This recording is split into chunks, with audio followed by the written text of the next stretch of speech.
அனைவருக்கும் அன்பான வணக்கங்கள்.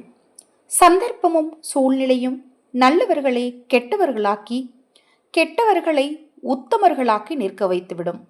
ஆனால் உண்மை ஒரு நாள் உலகறிய வெளிவந்தே தீரும். அப்போது யார் யார் எப்படி என்ற மாயை விலகும். காமம், கோபம், பேராசை என்ற 3 கதவுகளை கொண்டது நரகம். இவை ஆத்மாவை அழிப்பவை. எனவே இம்மூன்றையும் விளக்க வேண்டும். உண்பதிலும், நடமாடுவதிலும், தூங்குவதிலும், விழித்திருப்பதிலும் அளவோடு இருப்பவன் துன்பம் இல்லாமல் இருப்பான். காலங்கள் மாறினாலும், நம் நிலைகள் மாறினாலும், நாம் கொண்ட லட்சியத்தை ஒருபோதும் மாற்றக்கூடாது. உன் தோழனை அளவாக நம்பு.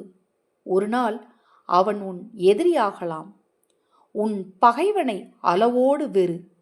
அவன் ஒரு நாள் உனக்கு தோழனாக மாறலாம். பெற்ற தாய் தந்தையை கைவிட்டவன் எத்தனை தான தர்மங்கள் செய்தாலும் வீண்.